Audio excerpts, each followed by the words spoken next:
too. You're like, what? You don't know my All right, and again for yay. All right, so let's share this. I'm gonna make you like that. Dr. Sarah's getting our Facebook Live class set up. Yeah, we've been doing them every Tuesday at 6 o'clock. And then they're all posted up on YouTube, so if you want to go back and look at us happen. Watch us have fun and goof off. And I think I may need another heel lift. Yeah. Because it kind of like, I have like worked so much, it kind of like with the... Yes. They should be replaced about every 3 months. Yeah. Because they are just cork, you know, and they will wear down. So, see, you got a C2? Yeah, it kind of like...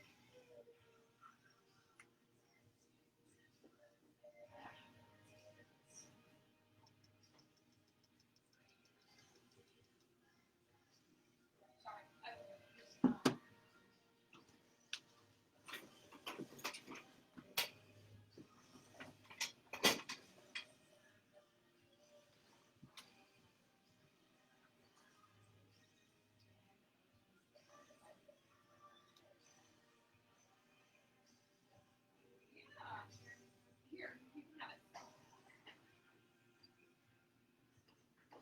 Yeah, I'll be right back.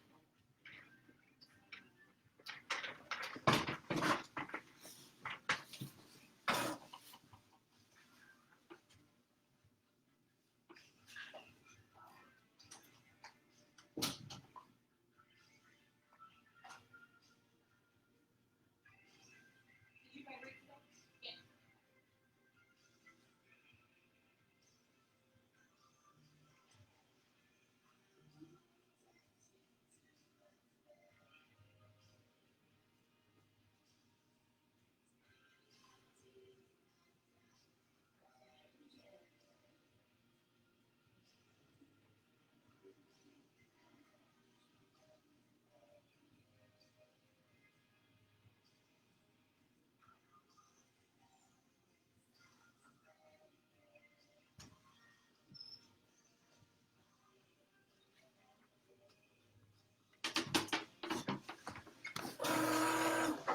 Oh my.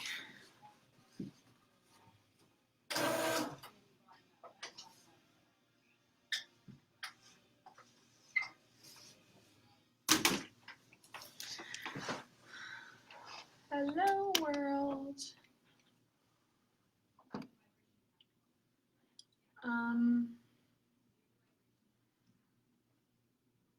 I'm gonna wait to get started until Dr. Robin comes on in here. I'm gonna go ahead and share this onto my page.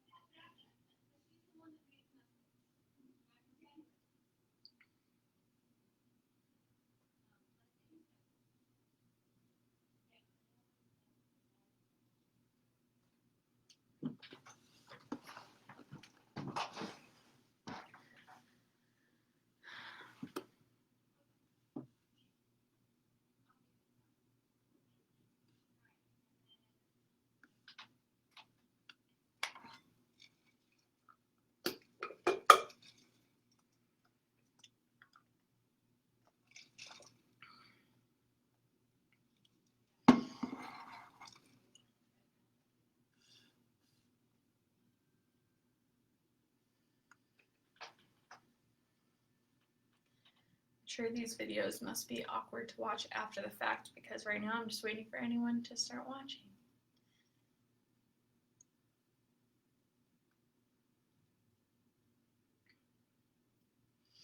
We had a very busy day at the office this afternoon. We saw 2 new patients and I pretty much just finished up with them, so I was really scrambling to get over here to the class and get it started and everything.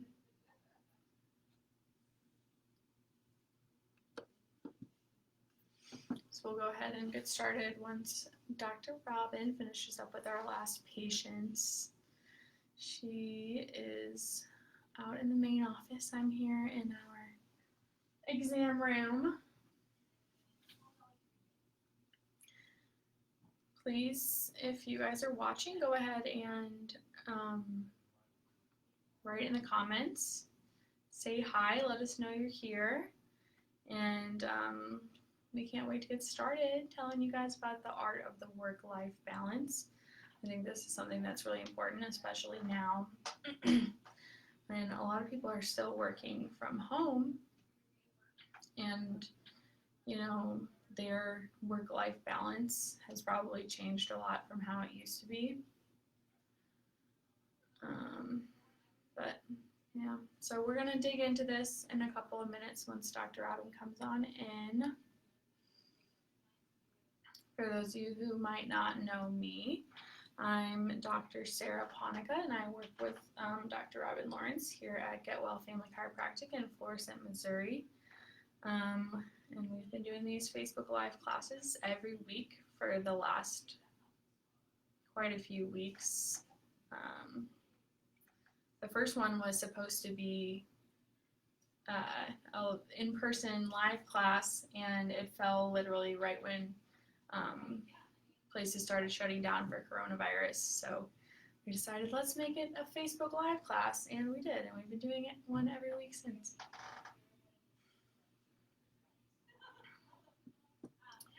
Well, anyways, I think I'm actually just going to go ahead and get started. So thank you to anyone who's joining us tonight to learn all about the art of a work-life balance. So sometimes it seems like it can be impossible to keep the two of these balanced, but hopefully by the end of this event tonight, you'll recognize that there are some simple steps that you can take in order to prioritize the things that matter to you and make your life feel more fulfilling overall. If you guys have any questions or anything to say throughout tonight's class, please feel free to write in the comments and we'll get back to you as soon as we possibly can.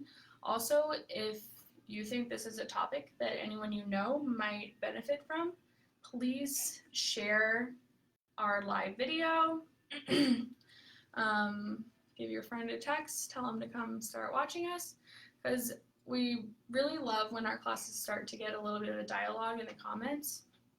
So we would love if that could happen tonight as well. So we're going to go ahead and get started here.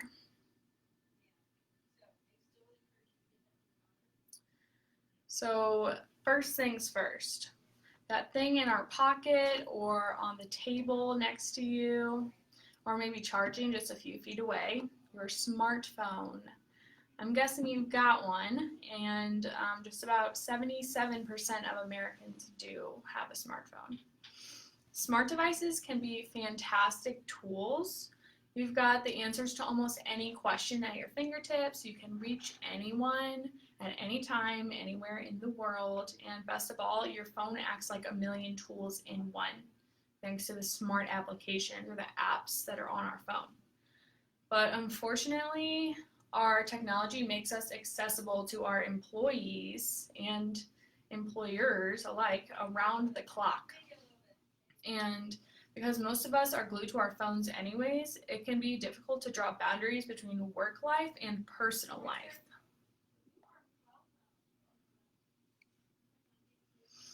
Working is hurting us. So the compounding stress from these never-ending days that a lot of people in the workforce tend to have is actually hurting us. It's hurting our relationships with loved ones, it's harming our health, and it is most definitely affecting our overall happiness. You've probably joined us here today because you feel like you've been spending too much time enveloped in your work and not enough time doing the things that are most important to you. Studies have shown that stress at work can be just as dangerous as secondhand smoke, and high job demands increase the odds of having a doctor-diagnosed illness by 35%. That's just insane to me. So research has also shown us that working long hours increases the chance of early death by 20%. Also, long-term overworking can lead to anxiety, depression, high blood pressure, insomnia, and a weakened immune system. Compromising your health? Come on, that's not worth any job.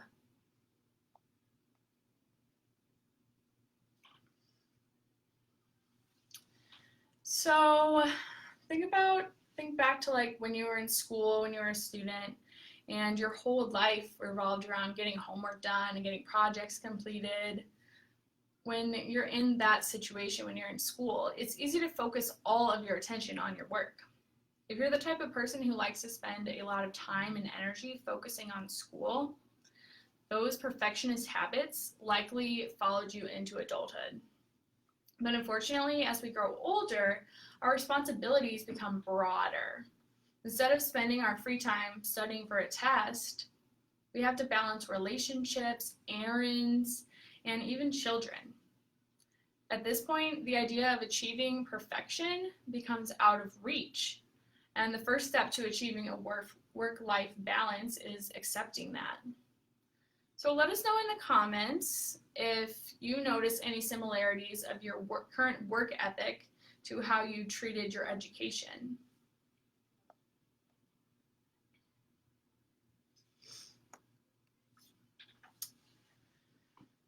So this is a good thing to think about here. Instead of striving for perfection, strive for excellence.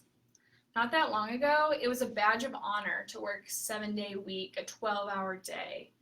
Thankfully, that work hard, play hard mentality is falling to the wayside as we as a society begin to realize that the harm that comes with trying to have it all. We're beginning to understand that personal wellness is important and that mental health should take a priority. Achieving that level of wellness often means letting go of trying to be perfect in every single aspect of your life and just shooting for your own personal meaning of excellent.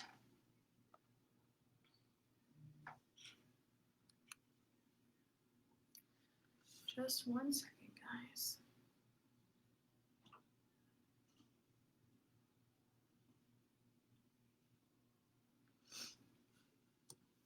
All right, so back to what we were talking about a few minutes ago about technology and how it's tough to be on our phones all the time and not go back to thinking about work. It is time to unplug. So a second step to achieving a work-life balance is learning when to unplug. So for example, deleting your work email off of your phone so that you're not tempted to respond during off hours is a great way to establish a clear-cut boundary. Of course, this might mean giving your colleagues a heads up first if you're going to be doing that. Just understand that there are times when you just have to turn off your phone and enjoy the moment. Those pesky notifications not only interrupt your time off, but they send deeper signals to your psyche, alerting your mind of things unfinished, like notifications unchecked, and they send stress hormones coursing through your system. By not reacting to notifications, you'll develop stronger habits of resilience, and resilient people feel a greater sense of control over their lives in general. And just as an aside at this topic, when I spent a month in Paris one summer and lived with a French family, I found out one big difference between the French and the Americans in this exact scope that we're talking about here. So the parents of the family that I stayed with worked for a bank, and they had long work days and they worked very hard. But as soon as they left work, it was basically strictly forbidden to look at their work email or do anything related to work until they stepped foot back in the office. And from what I could tell too, this was a law with all businesses in France to protect workers' rights and to help them achieve this better work-life balance that we're talking about.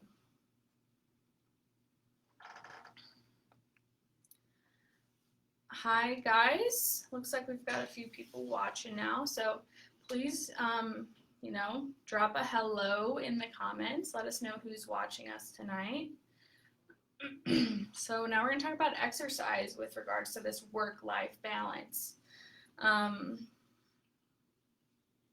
So this isn't everyone's favorite thing to hear, but as we all know, exercise is a great way to keep your body and mind in tip-top shape. When we're busy, we let things slip. Maybe we skip meals, maybe we don't make time for sleep, but that's a huge problem. One thing that can throw a wrench into this unhealthy cycle and force you to eat and sleep is exercise, actually. So just download an app and make time for a few minutes of yoga every day. Maybe even take a few minutes to practice your plank and work your core. Do something that challenges you just enough to make you feel like you've completed something that you can feel good about. So let us know, how do you guys exercise, so squeeze that exercise into your day, especially if you find yourself really busy with work a lot of the time. Please share your tips on that in the comments.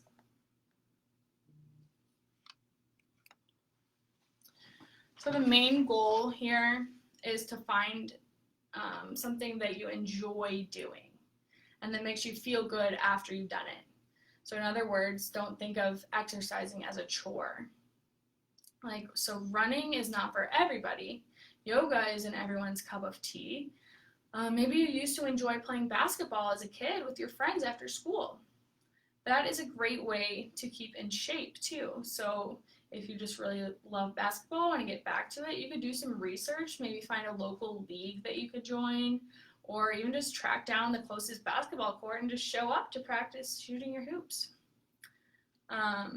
So we were almost always more active in our childhood than we are now. So just think back to the things that you enjoyed doing when you were a kid and just find ways to reintroduce those into your life. More than acting as an effective stress reliever, exercise can actually serve as a means of sending you into a meditative state as well.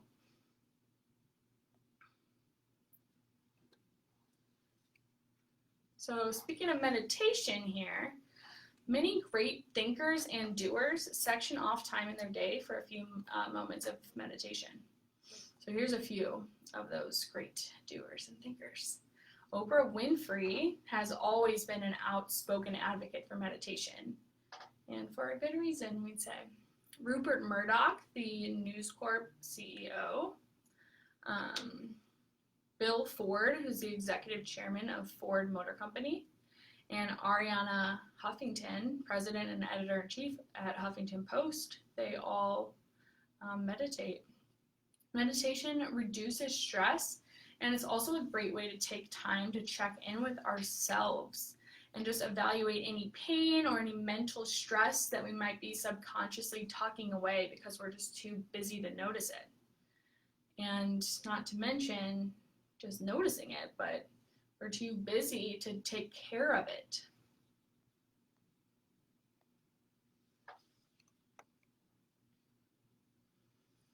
This was a tough one for me to read at first because I'm guilty of this. But a big step to ensuring that your relationship with time is healthy is first to identify what's important in your life and keep those things your top priority. From there, you can draw firm boundaries so that you can devote your time to those high priority people and activities. If you want to take up meditation and realize that you have a game on your phone that you notice you always turn to, spend hours on, just take that step, take that leap, and delete the app, delete the game. Think about how you might be able to replace all of those minutes that you played that game with some quality time to just check in with yourself. If you have a habit of spending hours at night watching TV, but wish that you spent more time with your kids, think about starting a family game night or choose specific evenings where you and your kids prepare a meal together. If you're a sucker for online videos and find yourself getting dragged into a vortex of cat videos at least once a week, try downloading a productivity app that reminds you to get back on track. So did you guys see any trends in this slide at all?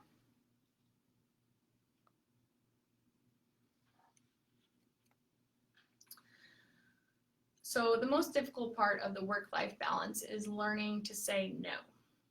Saying no is key to cutting back on wasted time and making the most of the time that you do have. If you find yourself engulfed in conversations with the secretary at work every day when you have work to do, just politely excuse yourself. If your coworkers ask you out to drinks when you're tired, you're allowed to say no and spend a quiet night in. Focus on the things that are most rewarding to you, and often that means putting yourself first. So if you're in the position to do so at your current job, sit down and set expectations with your boss and coworkers. It is your right to negotiate because your time is precious.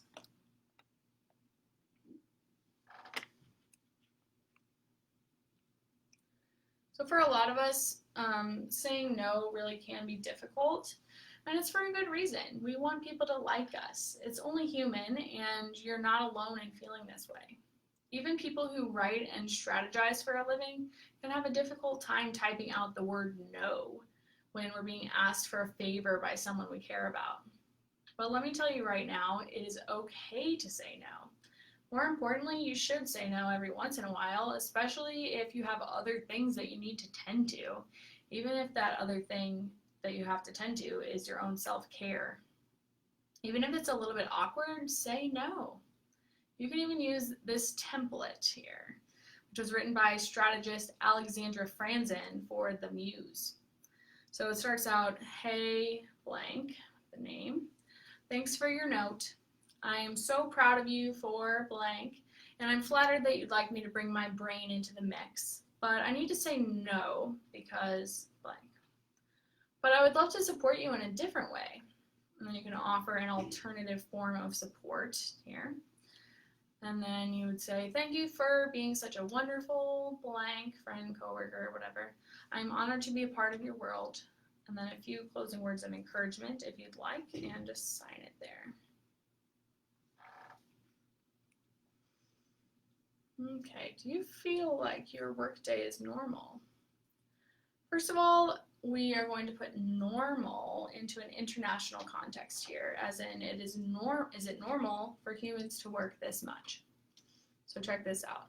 The United States ranks 30 out of 38 countries in work-life balance. That's pretty low there.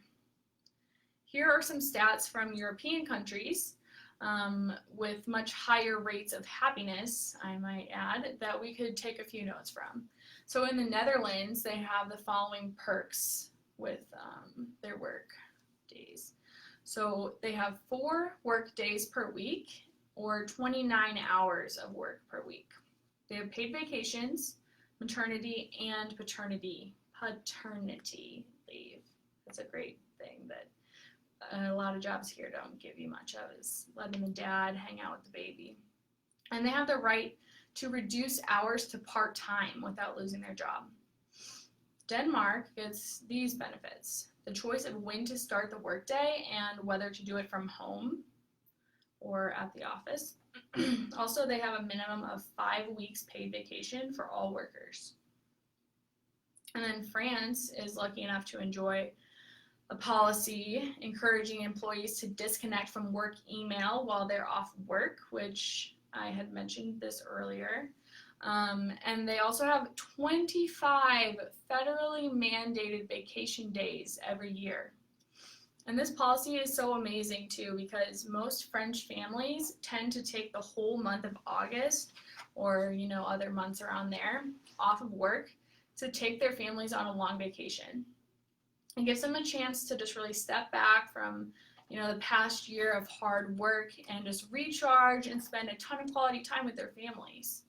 So how do you guys feel? Let us know about some of these ideas of normal, like that is what's normal in other countries compared to here.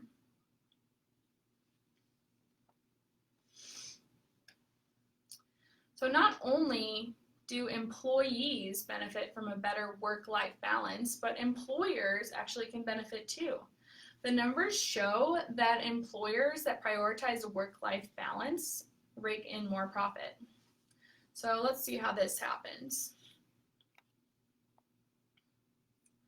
When employees are overworked, they get burnt out and get considerably less done in the workplace. In fact, studies have found that the stress and fatigue of burnout can actually lead to brains that look exactly like they're asleep. Isn't that wild? The Corporate Executive Board, which represents 80% of the Fortune 500 companies, found that employees who believe that they have a good work-life balance work 21% harder than those that don't. And this study was researching 500,000 global workers.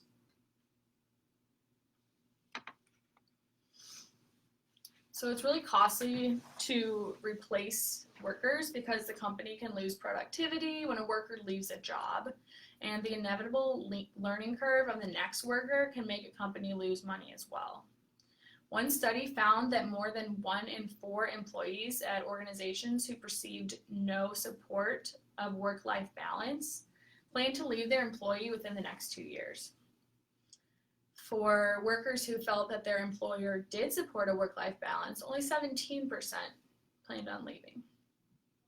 89% of HR professionals reported an increase in employee retention once they started implementing flexible work arrangements. So as you can see from this, like, there is really true proof of the importance of this vital balance.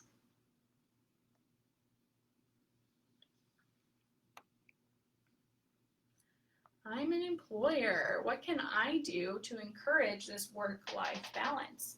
I am so happy that you asked. So here's a list of things that you can do as an employer. You can offer flexible or alternative hours. If they can start the day earlier and get the work done, let them if that's what they want to do. And if they want to work 4 10-hour days and have Fridays off, give them that option. Allow your employees to work from home if it's appropriate. Offer more time off, especially when it comes to maternity and paternity leave. Understand that by supporting your employees, you're supporting your business. And then, provide child or pet care options if possible. It's not uncommon for employees to offer low-cost childcare options in the workplace. If you as the employer can take away the stress of finding childcare for your employee, they're going to work harder for you and will be less likely to leave. As for pets, try to allow employers or employees to bring their 4-legged friends into the office. Pets offer emotional support and lower stress around the workplace, so what's wrong with that? And I will say that I've seen Snapchats of my friends who are allowed to bring their dogs to work, and I'm like, that just seems like the most amazing, working environment.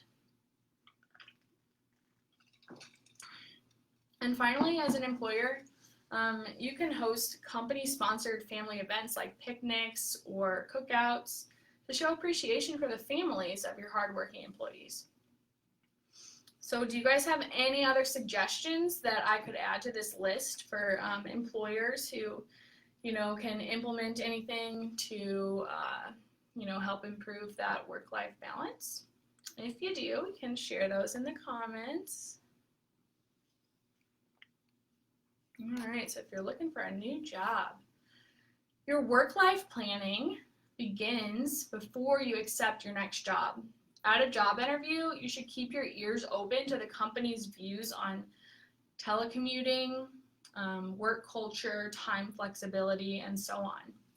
If you get a chance to chat directly with employees while you're, doing your interview or while you're at the company, ask if the work culture is family friendly. Are there daycare benefits? What happens if a parent has to request time off at the last minute for a family emergency, like caring for a sick child? Take the time to determine your real needs from your broadest perspective. Is your child your number one priority?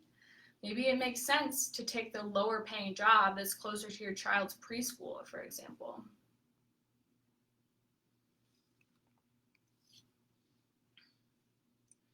So if you're a parent, just bring your child into the office when and if you can, and let them see their photos or artwork sitting in your workspace. This lets your kids know that they're on your mind and that you think of them often throughout the day, even when you're not physically in the same place. This will not only make your child feel included, but it will also help with the integration of things that you enjoy to your work setting. Surrounding your work area with things and people that you enjoy will remind you of your priorities as well as the why behind all that you do.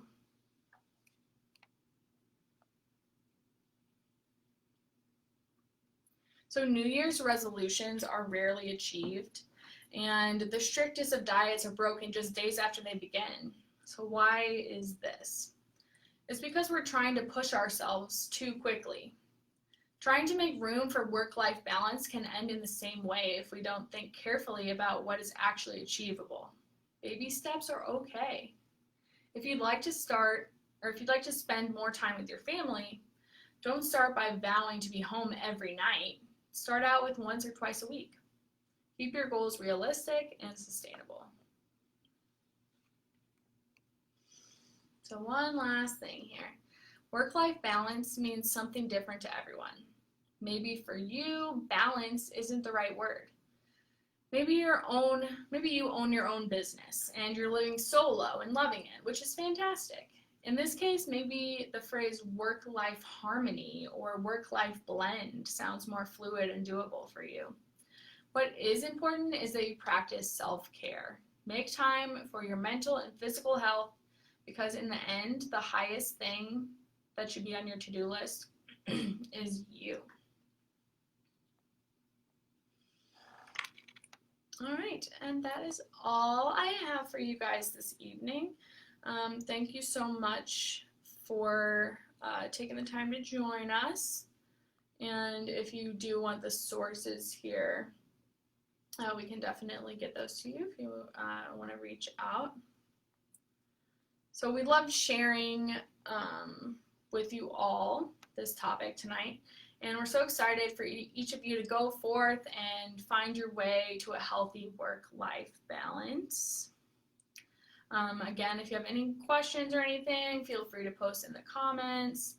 And please come back and join us. Hopefully, I think next week Dr. Robin will be able to join me. So that will be next Tuesday at 6 p.m., same time every week. We are doing our next Facebook Live class. It's called A Chew, an all-natural approach to allergy prevention. So we're going to be sharing proven and safe ways to eliminate allergies without having to deal with all those side effects of different drugs and stuff like that. So if you or anyone you know suffers from allergies, this would be a really good Facebook Live class for you guys to attend. You can head on over to the Facebook event for that page, or for that for that class. It's on the Get Well Family Chiropractic Facebook page. Just go ahead and click interested or going, and share it with your friends if you think that they could benefit from learning a little bit more about natural ways to help alleviate their allergies. So once again, thank you so much for joining us tonight, and I hope all of you have an awesome week.